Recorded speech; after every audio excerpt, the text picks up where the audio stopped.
Hi guys UCO bank వాళ్ళు apprentice పోస్టులు అయితే రిలీజ్ చేశారు. అండ్ అప్లికేషన్ డేట్స్ అనేవి 2 జూలై నుంచి 16 జూలై వరకు అయితే ఉన్నాయి. ఆ లోపలైతే అప్లై చేసుకోండి.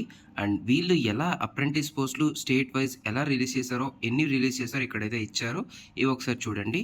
అండమాన్ అండ్ నికోబార్లో అయితే 1, ఆంధ్రప్రదేశ్లో అయితే 7, అరుణాచల్ ప్రదేశ్లో 1, అస్సాంలో 24. ఇలా ఆల్ ఓవర్ ఇండియా డిఫరెంట్ పోస్టులు అయితే రిలీజ్ చేశారు. డిఫరెంట్ కేటగిరీకి డిఫరెంట్ పోస్టులు ఎన్నెన్ని ఉన్నాయో కూడా మెన్షన్ చేశారు. సో టోటల్గా 544 వేకెన్సీస్ అయితే రిలీజ్ చేశారు. సో నెంబర్ ఆఫ్ సీట్స్ అనేవి వాళ్ళకి కావాల్సిన తగ్గట్టు మారుతూ ఉంటుంది. And may vary according to actual requirement of the bank. So ఆ బ్యాంక్ తగ్గట్టు మారే ఛాన్స్ కూడా ఉందన్నమాట. సో క్యాండిడేట్స్ ఎవరైతే అప్లై చేద్దాం అనుకుంటారో ఓన్లీ ఒక స్టేట్కి మాత్రమే చేయాలన్నమాట. ఒకే క్యాండిడేట్ 2 ఆర్ 3 మోర్ అప్లికేషన్స్ చేస్తే అవి రిజెక్ట్ అయ్యే ఛాన్సెస్ ఉన్నాయి. సో అలాగే బ్యాంక్ వాళ్ళకి ఏ డిస్టిక్లో అయినా ఆ సెలెక్టెడ్ స్టేట్లో ఇచ్చే ఛాన్స్ కూడా ఉందన్నమాట. అండ్ నెక్స్ట్ చూసుకుంటే కనుక reservations. So reservations for persons with benchmark disabilities మొత్తం అయితే ఇచ్చారు. ఓసీ వాళ్ళకి ఎలా, leprosy cured person, dwarfism, muscle dystrophy, visual impairment, so ఇలా డిఫరెంట్ కేటగిరీస్ వాళ్ళకి డిఫరెంట్ రిజర్వేషన్ అయితే ఇచ్చారు. ఒకసారి చెక్ చేయండి. అండ్ ఎలిజిబిలిటీ చూస్తే కనుక first nationality or citizenship. So candidate అనేవాళ్ళు మస్ట్ బి ఇండియన్ అయి ఉండాలి, లేదా subject of Nepal, subject of Bhutan or Tibetan refugee వాళ్ళైనా అయి ఉండాలి. And a person of Indian origin who has migrated from Pakistan, Burma, Sri Lanka, so ఇక్కడ నుంచి వచ్చిన వాళ్ళైనా ఎలిజిబుల్ అవుతారనమాట. ఏజ్ చూస్తే కనుక మినిమం 20 ఇయర్స్ ఉండాలి, మ్యాక్సిమం 28 ఇయర్స్ అయితే ఉండాలి. As on date 1/7/2024. So candidate must have been born not earlier than 2/7/1996, దానికన్నా ముందు పుట్టకూడదు. అండ్ 2004/7/1 దాని తర్వాత అయితే పుట్టకూడదు. అండ్ నెక్స్ట్ మ్యాక్సిమం ఏజ్ అనేది indicated for only unreserved and EWS క్యాండిడేట్స్కి మాత్రమే ఉంటుంది. And next category age relaxation చూస్తే కనుక ఎస్సీ ఎస్టీ వాళ్ళకైతే 5 ఇయర్స్, ఓబీసీ వాళ్ళకైతే 3 ఇయర్స్, పీడబ్ల్యూబీడీ వాళ్ళకైతే 15 years, 13 years, 10 years. Different caste వాళ్ళకి డిఫరెంట్గా అయితే ఇచ్చారు చూడండి. Widows, divorced women and women legally separated from their husbands వాళ్ళకైతే కనుక 35 years for unreserved categories, 38 years for OBC, 40 years for SC ST వాళ్ళకైతే ఇచ్చారు. పర్సన్ ఎఫెక్టెడ్ బై 1984 రియోట్స్ అయితే వాళ్ళకైతే 5 ఇయర్స్ అయితే ఇచ్చారనమాట. అండ్ ఎడ్యుకేషన్ క్వాలిఫికేషన్ చూసుకుంటే దీనికి ఎటువంటి graduate degree from recognized university, అది గవర్నమెంట్ ఆఫ్ ఇండియా రికగ్నైజ్ అయి ఉండాలి. సో వాళ్ళకైతే ఇదైతే eligible. And duration of training చూస్తే కనుక టోటల్ డ్యూరేషన్ ఆఫ్ ట్రైనింగ్ అనేది 1 ఇయర్ అయితే ఉంటుంది from date of contract. And అలాగే స్టైపెండ్ కూడా ఇస్తారు. మంత్లీ స్టైపెండ్ ఆఫ్ 15,000 అయితే ఇస్తారు. అప్రెంటిసెస్కి ఎటువంటి అదర్ అలవెన్సెస్ ఆర్ బెనిఫిట్స్ అయితే ఉండవు. యూకే బ్యాంక్ వాళ్ళు 10,500 apprentice account on the monthly బేసిస్లో డిపాజిట్ చేస్తూ ఉంటారు.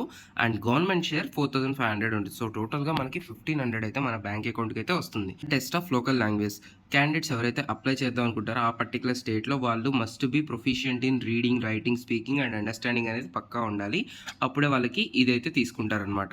అండ్ అలాగే ఎవరైనా 10th 12th స్టాండర్డ్లో వాళ్ళ లోకల్ లాంగ్వేజ్ మీదే చదివి ఆ సర్టిఫికేట్ చూపిస్తే వీళ్ళు ఈ టెస్ట్ లాంగ్వేజ్కి, లోకల్ టెస్ట్కి సో వాళ్ళు అటెండ్ అవ్వాల్సిన అవసరం అయితే లేదు. అండ్ ట్రైనింగ్ అవర్స్ చూసుకుంటే కనుక డైలీ అవర్స్ ఆఫ్ ట్రైనింగ్ అనేది same to the clerical staff to the bank. So దాన్ని బట్టే ఉంటుందన్నమాట. అండ్ మోడ్ ఆఫ్ సెలక్షన్ చూస్తే కనుక సెలక్షన్ అనేది స్క్రీనింగ్, పర్సనల్ ఇంటర్వ్యూ ద్వారా అయితే జరుగుతుంది. సో హౌఎవర్ ఇప్పుడు అప్లికేషన్స్ ఎక్కువ వస్తే కనుక బ్యాంక్ అనేవాళ్ళు రిటర్న్ టెస్ట్ కండక్ట్ చేసే ఛాన్స్ ఉందన్నమాట. సో ఆ రిటర్న్ టెస్ట్కి కావాల్సినవన్నీ ఏదన్నా రిటర్న్ టెస్ట్ ఉందా లేదా అని చెప్పాలి అనుకుంటే ఈ వెబ్సైట్ www.ucobank.com లోకి వెళ్ళి కెరియర్స్ మీద అయితే మనం చెక్ చేసుకోవచ్చు. సో ప్రతిసారి రిజిస్ట్రేషన్ లింక్ అయితే వస్తుంది, అక్కడ మనం పేమెంట్ చేసేయాలి ఆ వెబ్సైట్లో. సో క్యాండిడేట్స్ అనేవాళ్ళు రిటర్న్ టెస్ట్కి పార్టిసిపేట్ అవ్వాలి. ఎవరైతే ఫెయిల్యూర్ అవుతారో వాళ్ళైతే దీనికైతే డిస్క్వాలిఫై అయిపోతారనమాట. Next screening community constituted by the bank will examine whether the candidates fulfil the required eligible category. So screening committee వాళ్ళు ఏం చేస్తారంటే మన ఎలిజిబిలిటీని చెక్ చేస్తారు, మనం అన్నీ సెట్ అయ్యామా లేదా అని చెప్పేసి మొత్తం చూసుకుంటారు.